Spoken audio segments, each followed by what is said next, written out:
Welcome to Time Warner Cable's local edition. My name is Brad Pomerance, and we are joined by Ricky Santos. He is the chairman and CEO of HealthSource International, and it is a company that focuses on the importation of coconuts from the Philippines. That's correct. You're of Filipino descent, and the reports coming out of the Philippines as a result of Typhoon Hiayan, they're devastating. Yeah, in fact, if you've been reading the news, it's the most powerful typhoon to ever hit land on record. On record? On record, yeah, and just terrible damage. We've seen damage to residential, commercial, and agricultural properties were as much as $14.5 billion.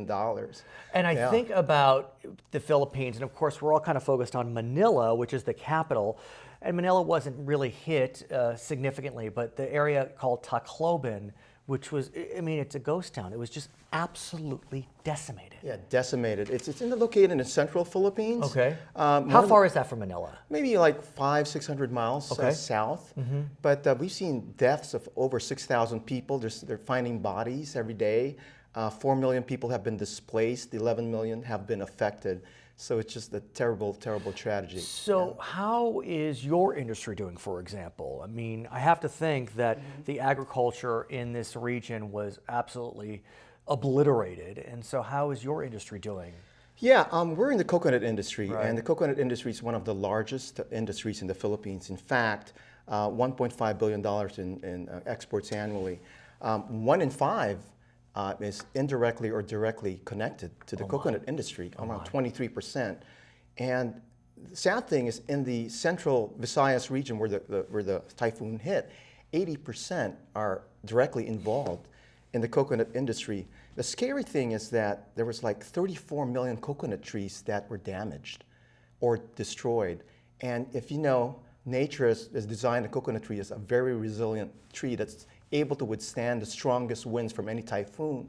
But this typhoon was so powerful that it broke apart and split into two all these coconut trees and destroyed them. And so you're working to help the folks of that region.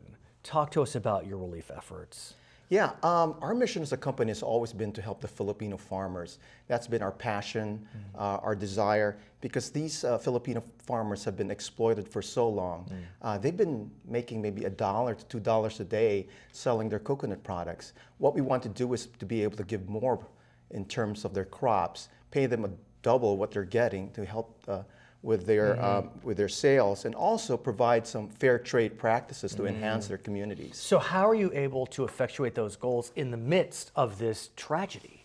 Yeah, so what we're trying to do right now is we're giving back 50% of all the profits of the sale of our new coconut oils, which is available nationwide, until the end of the year, to give back to these coconut farmers to help get them back on their feet again. What else can we do if we want to help the folks of the Philippines, either through your company or otherwise? Because in so many ways we want to feel like we can contribute, but we don't know what to do. Yeah, obviously there's the big relief organizations such as UNICEF, the American Red Cross. They're all there on the ground.